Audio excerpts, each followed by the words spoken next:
Bien, ya se encuentra en la línea telefónica la periodista Anabel Hernández. Anabel, ¿cómo estás? Muy buenos días. Bueno, buenas tardes ya para ti. ¿Cómo estás?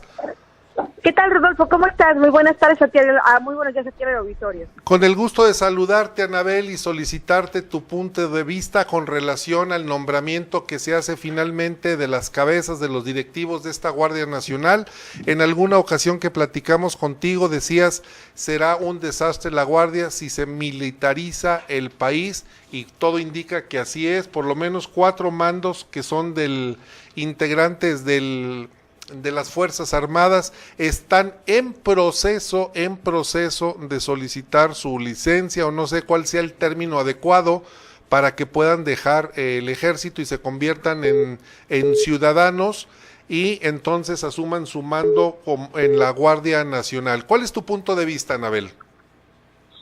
Bueno, antes que nada, me parece que, por supuesto, Andrés Manuel López Obrador está mostrando que verdaderamente no tiene una idea, un proyecto sólido, específico, una ruta para abatir estos índices de delincuencia, de impunidad y de violencia que existen en el país.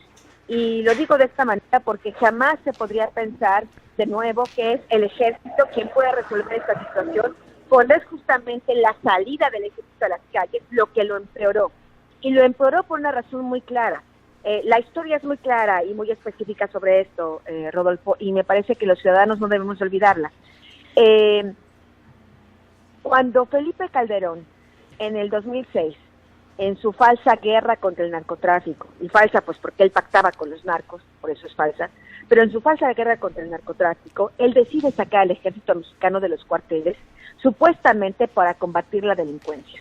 El efecto inmediato que esto tuvo, y te lo puedo probar con documentos, testimonios y muchos otros elementos de prueba, quejas ante la Comisión Nacional de Derechos Humanos, etcétera, etcétera, es que este ejército, que de por sí ya era corrupto, históricamente corrupto, cuando tuvo acceso directo a los narcos en las calles, en las esquinas, con la delincuencia organizada, con las bandas de secuestradores, en vez de combatirlos, se plegaron a sus intereses a través de sobornos.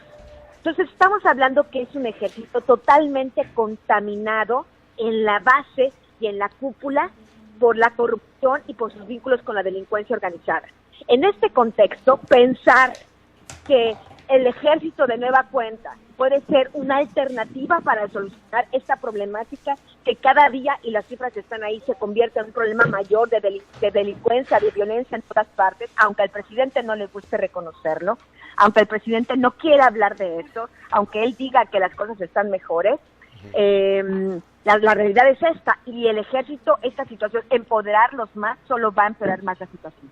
Esto es delicado, Anabel Hernández, lo que señalas, porque pues bien, las personas que están ahora encabezando este mando civil, entrecomillado, de la Guardia Nacional, por ejemplo, el comandante Luis Rodríguez Bucio fue director de investigación sobre narcotráfico en la Sedena, es decir, él tenía... Perdón, Rodolfo, discúlpame, no te puedo escuchar con claridad. Sí, a ver, te lo voy a repetir, Anabel. Te comento que Luis Rodríguez Bucio, el comandante, fue director de investigación sobre narcotráfico en la Sedena, es decir, él sabía y conocía la operación del narcotráfico en los sexenios pasados, y nunca se hizo nada para combatirlo.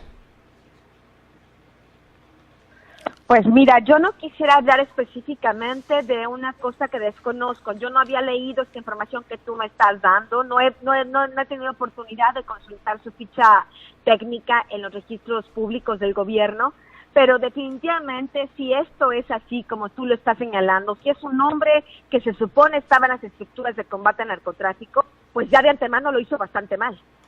Sí, ya. Yo no podría decir que está coludido o no, lo que podría decir es que ya de antemano reprobado, porque lo hizo bastante mal, porque no solo no mejoró, no combatió, sino la situación, no solo su papel o su rol como funcionario público incidió para disminuir el problema, sino de una u otra manera él y todos los demás responsables del gobierno de México que han estado en este tipo de encargos públicos solo han empeorado la situación, y las cifras y la violencia y las cantidades de droga que se siguen produciendo en México y que se sigan traficando a Estados Unidos son la prueba clara de esto. Así es.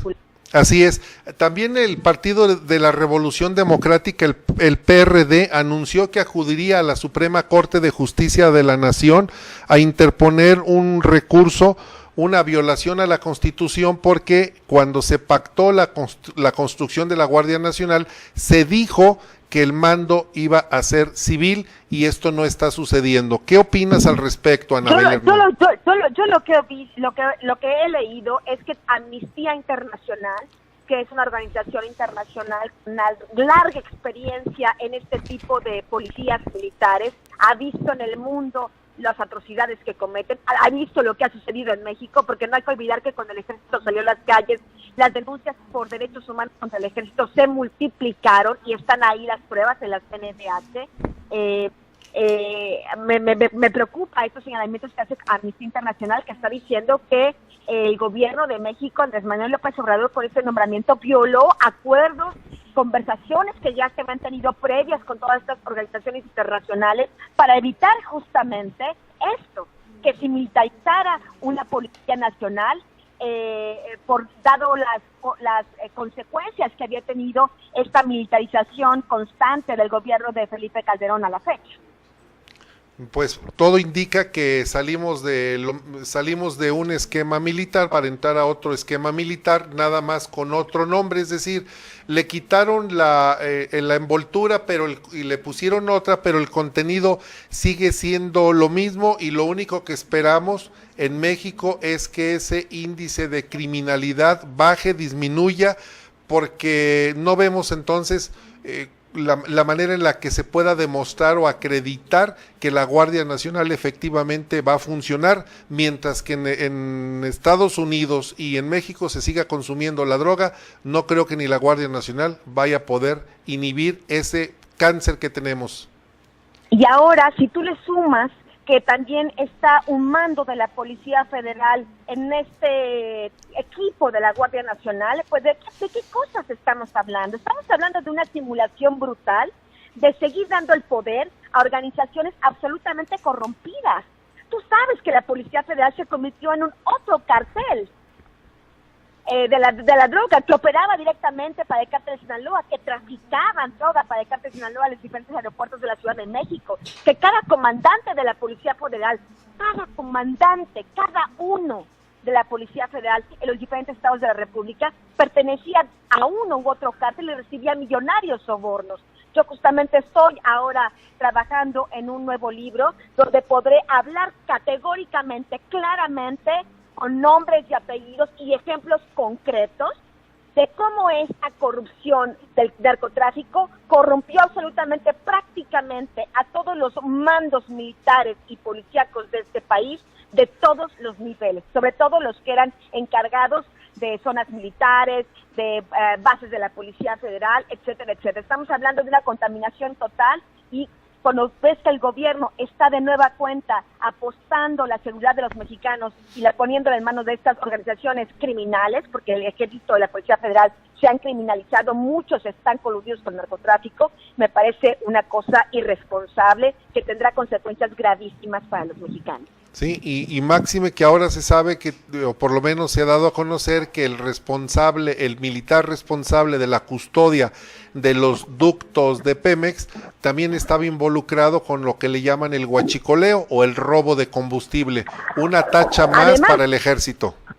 Además, que es lo que yo te decía, estos grupos militares no solo se coludieron con los carteles, sino con diferentes grupos de la delincuencia organizada, incluyendo, por supuesto, los huachicoleros. Entonces, estamos hablando de una situación, una fórmula que ya falló, que está probado que ya falló.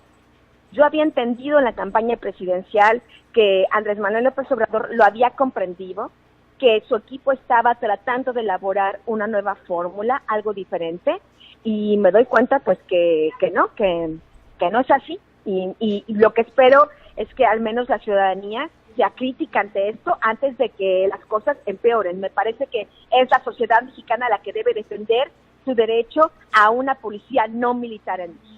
Pues ya no sé dónde podamos defendernos, Anabel, porque pues no nos escucha y no nos ve. Parafraseando aquel clásico de Carlos Salinas de Gortari, ni los veo ni los oigo. Creo que algo similar está sucediendo con el pueblo en el caso del presidente, que no nos ve y no nos escucha y hace lo que él quiere sin ningún obstáculo alguno. Anabel, quiero agradecerte que nos hayas tomado la llamada. Te mando un fuerte abrazo hasta Europa. Un abrazo, muchísimas gracias. Gracias a ti, Anabel, que estés muy bien.